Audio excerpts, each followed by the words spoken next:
In the NBA, there's only about 450 people in the world that have what it takes to play, and everyone has talent. So if everyone's talented, what separates the good teams from the bad? It's not just skill and star power. That's important, but basketball is much deeper than that. Brad Stevens is the GM of my favorite NBA team, the Boston Celtics, and his mindset with basketball is on a different level. Just like in the NBA, there's levels to this shit. But in this case, you can use this in your everyday life. If you listen to Brad Stevens talk, he isn't obsessed with the result. In their case, it would be winning a championship. That's the desired result, and they would like to do that very much. But he understands you can't reach that result without going through the process of building a strong foundation. He says he's a big fan of a book called Mindset by Carol Dweck. He's a big believer in the growth mindset. In an interview, he uses his kids' schooling system, like how they grade their children, as inspiration in coaching the Celtics. His children's school grades them on their consistency of effort, desire to improve, coachability,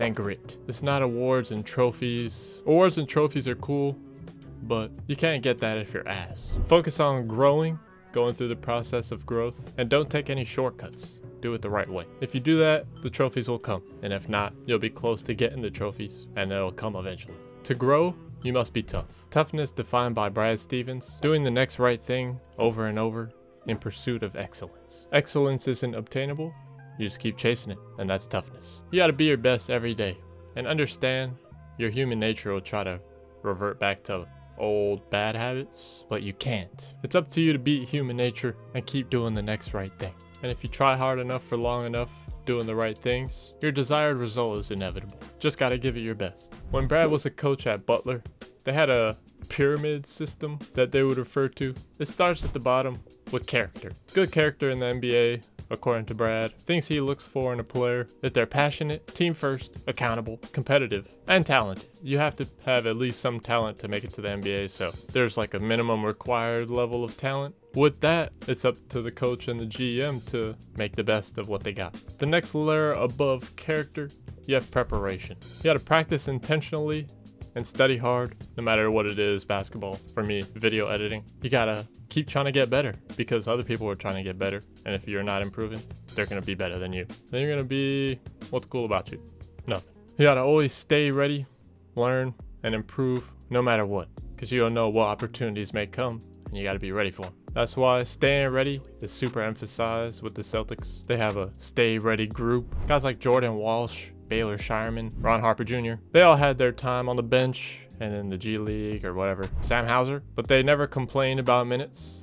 They just kept working, and they prepare like they're starters every single night, so they're ready when their time comes. The NBA is all about opportunity. You made it to the NBA for a reason. You might just shine bright when the lights turn on. You have the talent to make it there, so what are you gonna do with the opportunity when you get it? If you're lazy, complaining about not being able to play, so you're not putting in the work, when they throw you in there and you're trash, you probably won't be in the NBA for much longer. But it's the culture. The Boston Celtics have a winning culture. Either you buy in, or Brad Stevens is probably not gonna bring you onto the team. No cap. The next level above preparation, perform. You can't just be a good person. Do the job your team needs you to do, and do it the best you can. Play your role, and don't try to do too much. Your team relies on you, you can rely on your team. That's why Celtics players thrive when they get a chance, and they are elite role players no matter what, it seems. They're the deepest team in the NBA, in my opinion. Depth used to be about how many superstars you had on your team, like we all remember that Nets team with KD, Harden,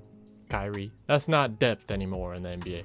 Depth is how many guys understand their role, have the talent to do that role at a very high level, and want to put in full effort because they want to win so bad. They really try to perfect the role. That's what depth is. Most NBA players were always the best players on their team their whole lives. So on the Celtics, if you're not Jason Tatum or Jaylen Brown, you gotta let all that go and sacrifice for the betterment of the team. Unfortunately, like Peyton Pritchard, he's sacrificing all-stars. He's an all-star. He's sacrificing starting every single night, all 82 games if he's healthy. He's a savage. Being a good role player, sacrificing, and buying into the growth mindset, swag. The Celtics really got a nice system going on. And the very top of the pyramid is the result. You can't win banners without a strong foundation. A strong foundation will help you win now, later, and then now, and later. It's a full cycle of greatness. You can tell by how many banners the Celtics have. The knowledge of winning banners lasts a lifetime. I remember hearing a question Would you rather have $1 million or have someone teach you how to make $1 million? In basketball terms, if you choose you want to learn to make $1 million, Brad Stevens is the teacher. It should be obvious why the Celtics have such a great history, most championships ever. It's not luck. It's not just the talent or being a big market in Boston. It's a system that generates wins, no matter what. If they're not winning, after some time, you better believe we'll be winning again. There's no forever drought like the Knicks are on or the Kings or whatever, you know. The best basketball players with the best basketball minds win. Brad, as a coach and a GM, he'll let you know exactly what he expects of you. So if you're in that uniform, you belong there. You fit the standard. This is how watching Celtics basketball changed not only how I see the game, but how I see life.